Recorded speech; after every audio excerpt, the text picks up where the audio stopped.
नमस्कार, मैं सुधीर चौधरी। तो दोस्तों, एक तरफ जहां दुनिया के सभी देशों की नजरें भारत के वीटो पावर मिलने पर टिकी हुई थी, वहीं दूसरी तरफ रूस, भारत और चीन ने मिलकर एक बहुत बड़ा खेल कर दिया।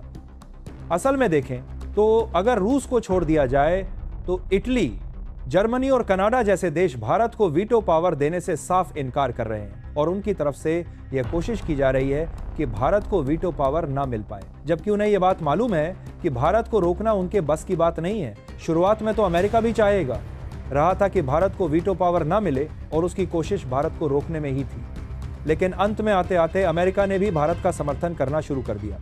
फिलहाल अमेरिका ने वीटो पावर को लेकर भारत का समर्थन करने की शुरुआत की।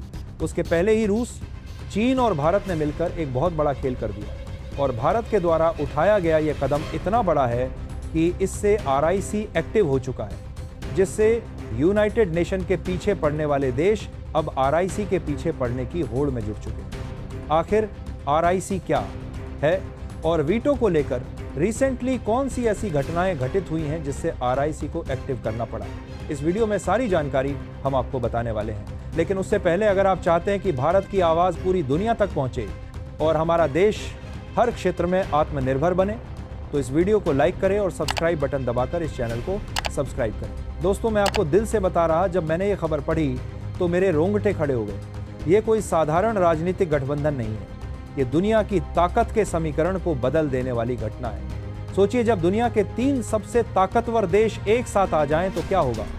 भारत, जिसके पास दुनिया की सबसे बड़ी जनसंख्या है, रूस, जिसके पास दुनिया का सबसे बड़ा ऊर्जा भंडार है, और चीन, जिसके पास दुनिया की दूसरी सबसे बड़ी अर्थव्यवस्था है, ये तीनों अगर साथ आ गए तो कोई भी ताकत इन्हें रोक नहीं सकती। दरअसल इस समय वीटो पावर को लेकर खूब चर्चा हो रही है और दुनिया भर के कुछ देश कह रहे हैं कि भारत को वीटो पावर मिलनी चाहिए, तो कई देश कह रहे हैं कि भारत को वीटो पावर बिल्कुल भी नहीं मिलनी चाहिए। तो आखिरकार वीटो पावर ऐसी कौन सी चीज़ है जिसे पाने के लिए भारत पिछले कई साल से कोशिश कर रहा है और अमेरिका जैसे पश्चिमी देश हरगिज नहीं चाहते कि भारत को वीटो पावर मिले। असल मेन वीटो पावर का मतलब है कि कोई देश किसी प्रस्ताव को रोक सकता है, भले ही बाकी सभी देश उस प्रस्ताव को मानने के लिए तैयार हो। और अभी तक केवल अमेरिका, रूस, चीन, फ्रांस और ब्रिटेन जैसे 5 देशों के पास ही वीटो पावर है। इसी वजह से अमेरिका और ब्रिटेन जैसे देश अपने आप को सबसे ताकतवर समझते हैं। जब कभी किसी भी देश की परिस्थितियों में उथल पुथल मचती है तो ये जिन्हें सपोर्ट करना चाहते हैं उनके खिलाफ दूसरे देश पर पाबंदियां लगा देते हैं। दोस्तों, ये कितना अन्याय है। सोचिए, सिर्फ 5 देश पूरी दुनिया का भाग्य तय करें, बाकी 188 देश सिर्फ देखते रहें। ये कैसा न्याय है? ये कैसी व्यवस्था है जहां सिर्फ कुछ देशों को सब कुछ करने का अधिकार है और बाकी को चुप रहना पड़ता है। अब भारत की अर्थव्यवस्था तेजी से बढ़ रही है और देश दुनिया में हमारा भारत एक मजबूत शक्ति के रूप में उभर रहा है।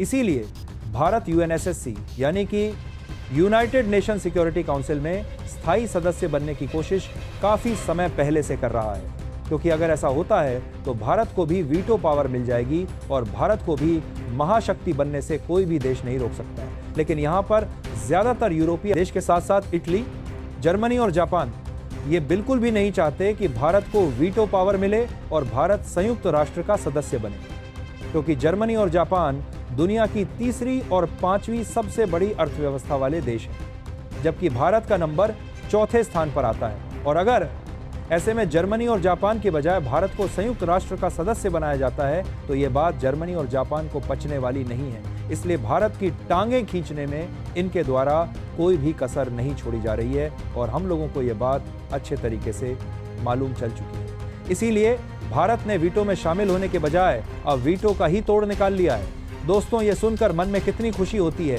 जब दुनिया हमारे रास्ते में रोड़े अटका रही थी तो हमने नया रास्ता ही बना लिया। जब वे हमें उनके क्लब में नहीं आने दे रहे थे तो हमने अपना खुद का क्लब बना लिया। यही है भारत की समझदारी, यही है हमारी दूरदर्शिता। जी हाँ दोस्तों, हम बात कर रहे हैं RIC, जिसका पूरा नाम है रूस, इंडिया, चीन।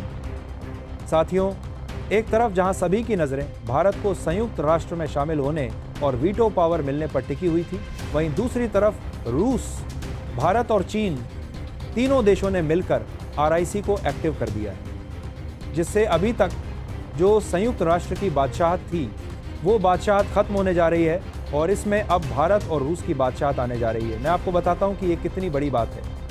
80 सालों से जो व्यवस्था चल रही थी वो अब बदलने वाली है। जो ताकत पश्चिम के हाथों में थी वो अब एशिया में आ रही है।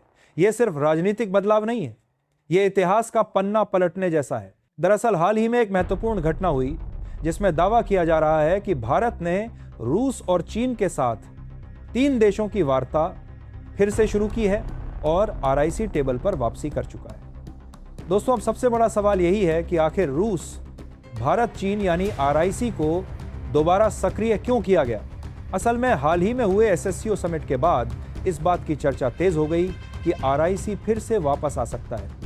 रूस के विदेश मंत्री सर्गेई लावरोव ने खुद आगे आकर आरआईसी को फिर से जीवित करने की बात कही है। उनका साफ कहना है कि भारत, चीन और रूस, ये तीनों देश मिलकर एक ऐसी ताकत खड़ी कर सकते हैं जो अमेरिका और पश्चिमी देशों की दबंगई को चुनौती दे सके। लावरोव ने यहां तक कहा कि भारत और चीन के बीच सीमा तनाव अब काफी हद तक कम हो चुका है और यही सही समय है कि तीनों देश मिलकर आरआईसी को आगे बढ़ाएं।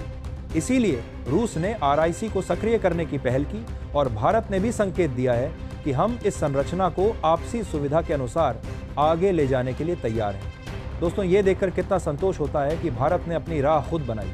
जब दरवाजे बंद थे तो खिड़कियां खोल ली, जब हमें क्लब में नहीं लिया तो अपना महल बना लिया। यह है नए भारत की पहचान। दोस्तों, आरआईसी के वापस आने का मतलब सिर्फ इतना नहीं है कि 3 देश एक साथ फोटो खिंचवा लेंगे। इसका मतलब है कि दुनिया में अब एक नया शक्ति संतुलन बनने जा रहा है। भारत को यह भली भांति पता है कि पश्चिमी देश, खासकर अमेरिका, कभी नहीं चाहेंगे कि भारत को यूएनएससी में वीटो पावर मिले। ऐसे में आरआईसी भारत के लिए एक कूटनीतिक मास्टर स्ट्रोक बन सकता है, क्योंकि जब भारत रूस और चीन के साथ खड़ा होगा तो अमेरिका और यूरोपीय संघ जैसे देशों पर दबाव अपने आप बढ़ेगा। लेकिन यहाँ एक चुनौती भी है। दोस्तों, हम सब जानते हैं कि भारत और चीन के बीच 2020 में गलवान घाटी की घटना ने रिश्तों को कितना खराब किया था। ऐसे में दोनों देशों के बीच भरोसा बहाल करना आसान नहीं है।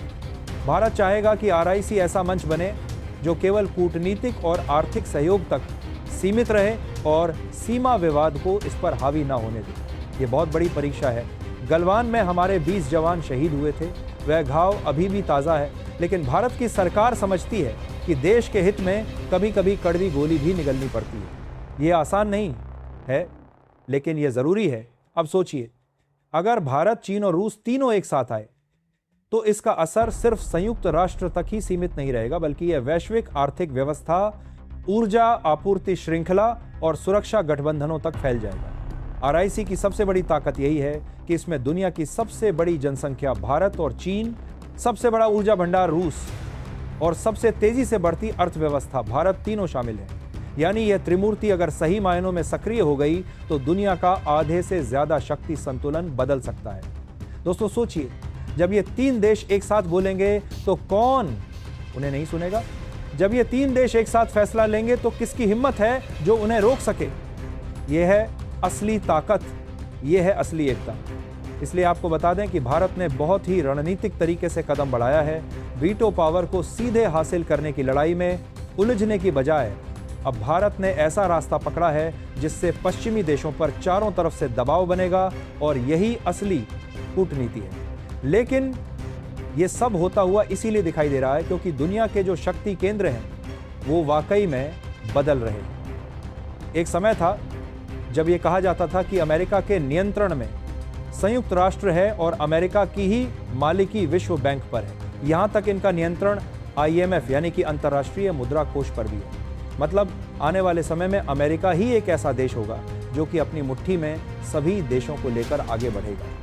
लेकिन रूस यूक्रेन युद्ध के बाद से अब वाकई में शक्ति केंद्र बदलते हुए देखे जा रहे हैं और जो शक्ति है वो भारत के हाथों में आती हुई देखी जा रही है और जो नियंत्रण पश्चिमी देशों के पास है वो नियंत्रण अब एशिया में स्थानांतरित होना शुरू हो चुका है। ये सदी का सबसे बड़ा बदलाव है। सैकड़ों सालों से पश्चिम ने दुनिया पर राज किया, उन्होंने हमें गुलाम बनाया, हमें लूटा, हमारा शोषण किया।